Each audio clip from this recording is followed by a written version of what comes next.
Kaixo, Idoia! Kaixo, Jenny, ze moduz? Ondo eta zu? Ondo. Jo, benetan, mila esker etortzeagatik benetan, Eskerrik asko gonbidatzeagatik. Pixat urruri nator, ni normalean kamaratzen egoten naiz eta hemen elkarrizketatu izatea, ja, pixat arraro da niretzat. Esan urrutitakoela, baina babe batekin etorri zaigu eta hori da garrantzitsuena. Idoia, oinaituko azaga, kazetari bezala lan egin duzu, baina kazetaritza ikasi zenuen. Bai, lehenengo ikasi nuen Euskal Filologia hemen Donostian, eta gero kazetaritza Leioan. Bai, ze ikusten nuen Euskal Filologia ikasita, hola, ertera nagusia zela euskara irakasle moduan ero, eta nik nuen nire burua euskara irakasle moduan ikusten, eta gehiago gustatzen zitzaidan idaztea. Orduan kazetaritza ikasi nuen, da gero hasi nintzen egunkarian lanean, eta gero berrian. Zergatik filologia?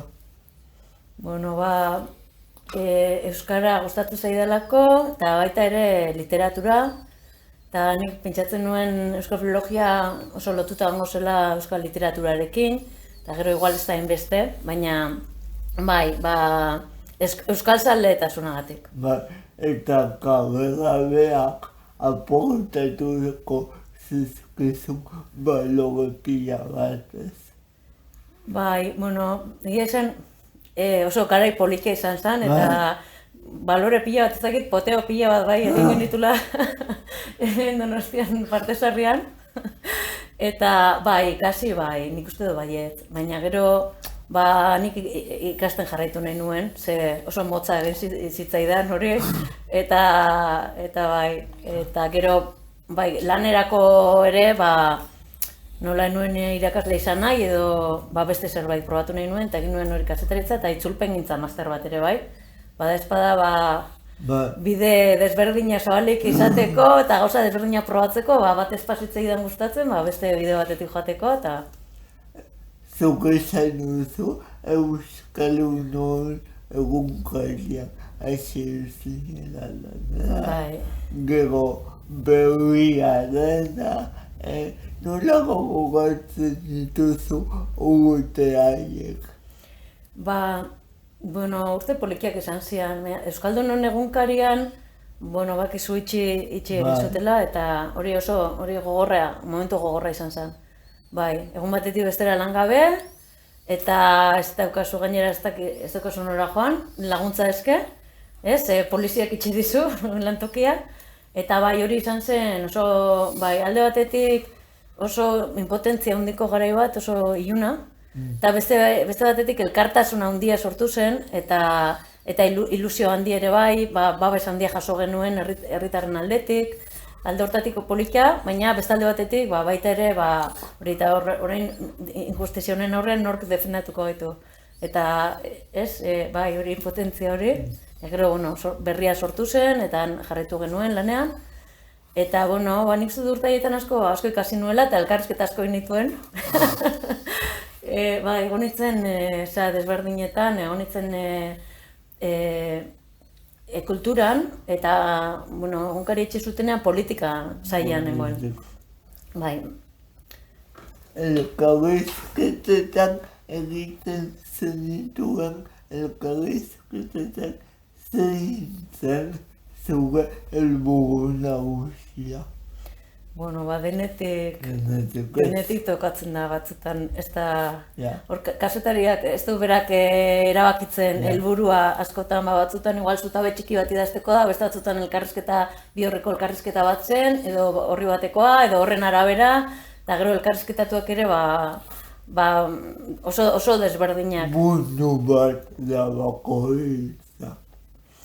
Bai, azkenean kazetariak jakin behar du denetik pixkat, eta eman behar du denetik dakizula asko, eta bai da, disimulatzearen artea.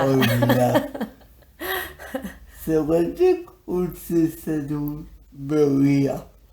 Baian 8 urte neramatzan, 8 urte, pixka nekatutan egon eta baneukan aldatzeko gogoa. Eta ikusi nuen ahotsa.eu zen, orduan ahotsa.com zen, Euskal Herriko ahotsak horre jendea behar zutela elkarrizketak egiteko Donostian. Eta, ni Donostian bizi nintzen, ordurako, eta orduan erabaki nuen eszedentzia eskatu eta lanez aldatzea eta beste zerbait probatzea. Eta ordutik hor nago, ahotsaken. Ahotsa, eta zein da zuelana ahotsaken. Gure helburua da ahozko ondarea jasotzea eta zabaltzea, eta batez ere elkarrizketatzen ditugu batez ere adinekoak. Lehenengo kontuak eta esaten dizkigute lehenoko bizimodua nolakoa zen, baita ere beraien euskera jasotzeko euskalkiak, eta alde filologiko bat edo, eta beste bat gehiago tradizioak... Ondarea, pixka bat euskararen ondarea jasotzeko helburua, ez? Bai, hori da, euskararena eta gero baita ere memoria historikoa eta historia eta antropologia edo, abestiak ere bai, pixkat denetik. Galdera bat eta zuklako esango ditazu joan filologia aspaldi ikasi nuen, baina ahotsak ere edukiko zenuen aukera pixka bat filologiako kontuak ekarretzeko, ez? Bai, egiza esan, ahotsakeko lan honek batzen ditu biak, filologia eta kazetaritza. Elkarrizketak egiten ditugu, baina baita ere lan filologikoak. Adibidez, oinatiko ika jasotzeko lan bat egin dugu, eta liburuxka batean batu ditugu aditzak, adiz taulak, eta horrekin ibili naiz, hori bada lan filologiko bat. Euskara, itanoa berreskuratzeko lan hori, azkenean bada filologia. Ze hondo. Gero idatziak egin dituzu antzeslan bat, idatzi duzu Ainhoa Alberdik antzestuta protagonista. Ze antzeslan zen? Hori idatzi nuen, Zarautzen egin zuten bakarrizketa dramatikoen lehiaketa bat. Orain dela, izan zen, orain dela 20 urte dola. Eta aurkeztu nuen lan hori zen bakarrizketa bat, bakartxo izenburua daukana. Eta gero, sari hori irabazi nuen, eta aukera izan nuen hori antzestokietara eramateko, eta Ainhoa izan zen protagonista, eta egin zuten Donostian, Oñatin, eta naiz gogoratzen orain zenbat lekutan, baina leku batzutan, eta polikia da norberak idatzitako zerbait gero holtza gainean ikustea. Bestelako idatziak ere egin dituzu, ez? Ez dut asko idatzi, baina idatzi nuen ipuin bat, ez dago argi, eta Lizardi sarira aurkeztu nuen. Irakurri dut, baina esan dut, ez dut hankasatuko irabazi zenuen Lizardi saria. Hori duela, 10 urte dola, 2012an okerrez baino. Hori polikia izan zen. Aukera izan nuelako argitaratzeko, eta Eider Eibarren marrazki ederrekin agertu zen liburua, eta polikia geratu zen. Eider Eibar gainera, ze ondo marrazten nuen. Bai.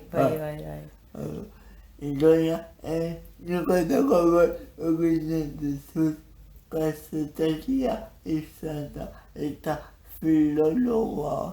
filologia ikasita, zuk ere gizakia zaren eneak edukiko dituzu zure kezkak, zure preokupazioak, zer kentzen duzu loa. Loa, batzutan laneko kontuek entzun didate, loa. Eta adibidez, elkarrizketa honek kendu dit loa baita ere. Bai, nervio, atzo gabien, eta ama bihar nik aur goizean egin ditut bi elkarrizketa, eta gero arratzaldean, zuk ni elkarrizketatu behar ninduzun, eta urduria nengoen honegatik, bestengatik, bai. Eta bai, ama, bihar elkarrizketa, bai. Eta bestela, bueno, ez dakit, zer kentzen didan loa, orain, koronavirusa eta Ukrainiako gerra, eta holako gauzak, egia esan, saiatzen ez asko, telebistarik ez daukat, baina saiatzen ez asko ikusten holako irudiak, eta segero, bai, holako gauzek ere sortzen didate, egonezina eta bai, eta impotentzia ere, bai, Lago. Bai.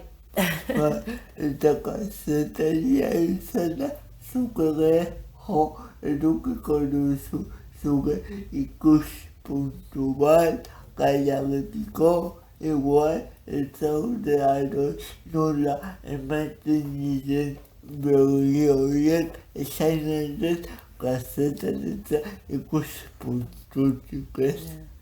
Bueno, egia esan, ni orain nola enabilen egunkarian lanean nemirianean bai egoten nintzen oso egunean, albisteak eta eguneko berriak eta egoten nintzen oso egunean. Baina orain, ni pizinez nire mundu bat enez asko enteratzen.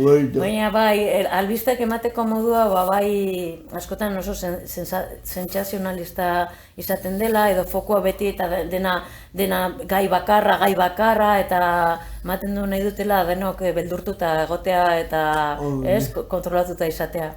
Baina enez gai ez da ere Ukrainiari buruz edo Errusiari edo horri buruzko iritzi bat emateko enaiz aditua, holako kontuta. Zer musika entzuten duzu? Ez dut musika asko entzuten, egia esan, baina euskal musika betiko klasikoa gustatzen zaizkit, bueno, Mikel Laboa eta eta gero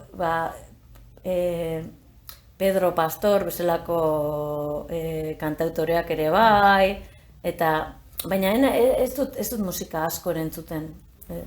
Hola, noizian behin, joaten ez kontzertun batera edo bai. Eta zaletasunak zerretik lana egiten duzu eta agian gehiagik. Baina zuk ere edukiko dituzu zure zaletasunak denbora libre txiki horretan zer gustatzen zaizu egitea. Orain ari naiz emakumeen etxean klaun ikastaro baten. Gasteizen? Ez, hemen Donostiako emakumeen etxean, bai. Klaun ikastaro baten eta antzerki tailer baten. Asteleenetan joaten naiz klaunera, gaur hemendik ateratako joanez klaunera eta asteazkenetan antzerkia. Eta hori bai gustatzen zait ez da gero jende aurrean egiteko, baina ondo lotxak entzeko, ondo pasatzeko eta bai. Zuretzako. Hori da, bai. Eta gero irakurtzea ere bai gustatzen zait.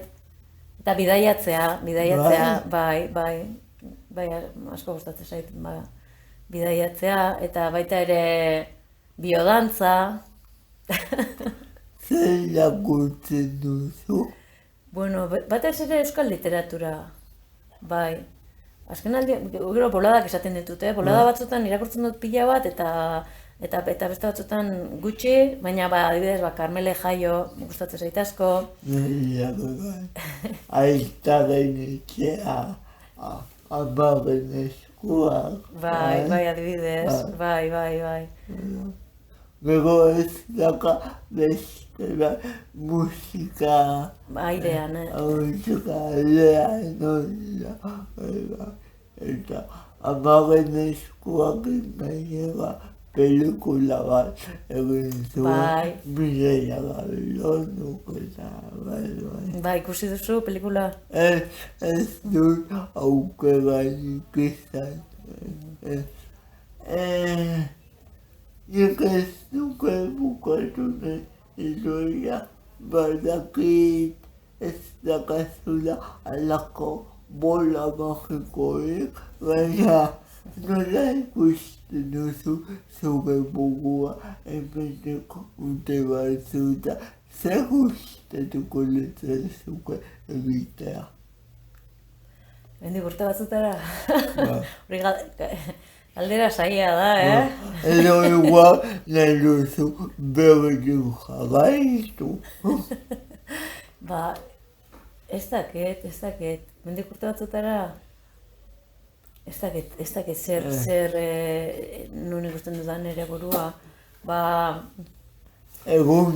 Egunekoa agian, bai, saiatzen naiz momentua bizitzen, Bai. eta egunekoa, eta ez pentsatzen jubilatu eta gero zer egingo dudan, ze ez dakigu hori iritsiko den ere, eta bai, saiatzen naiz orain topatzen momentuak ondo egoteko eta lasai egoteko, eta gustoko gauzak egiteko, eta bai, eta ez prekupatzen gero zer egingo dudan, eta ez gerorako uzten gauzak ere. garrantzitsuena hori, gu eskertzen dizugu momentua oparitzea, eta benetan mila esker etortzeagatik.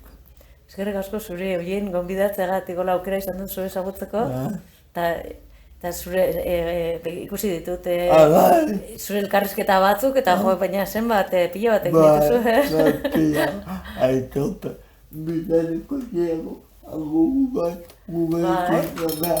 agur. Agur.